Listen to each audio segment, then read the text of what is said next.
Ce sont plus les habitants des rivages de Mayotte qui se préparent avec crainte à l'arrivée des grandes marées annoncées pour ce week-end, dès demain soir, vendredi, jusqu'à mardi ou mercredi matin. Des niveaux de marée historiques pour fin septembre, dès samedi 28 jusqu'à mercredi, selon le service hydrographique et océanographique de la marine.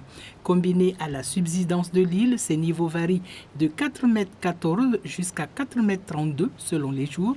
Selon les spécialistes, ce phénomène était prévisible, notamment avec la montée des eaux déjà observée dans la région et partout dans le monde. Chez nous, les habitants doivent se préparer parce qu'on va avoir les mêmes conditions que celles déjà vécues en août dernier sur le boulevard des Crabes dans des zones actuellement en surveillance.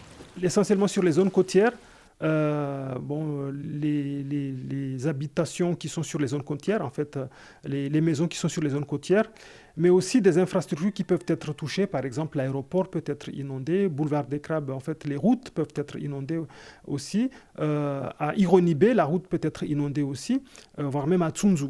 La rocade, on peut avoir des conséquences par rapport aux barges qui ne peuvent pas accoster parce qu'en fait, les quais sont sur le littoral et l'eau va inonder les quais, donc les barges par moment ne peuvent pas accoster. Donc voilà les conséquences justement de la montée des eaux. Les conditions météorologiques annoncées sont susceptibles d'aggraver le phénomène. Il faut juste, rappelle Saïd Hachim, ne pas céder à la panique. Comme vous pouvez le voir ici, on est dans la mangrove de Dzoumogné. On voit vraiment la rentrée de l'eau sur les terres parce qu'ici vous avez un débarcadère ici, c'est comme celui qu'on a sur Dzaoudzi actuellement ou sur Mamoudzou. À l'époque, en fait, les bateaux venaient jusqu'ici pour décharger des marchandises. Aujourd'hui, c'est complètement dans l'eau. Ici, on a une photo de Dzaoudzi en 1977.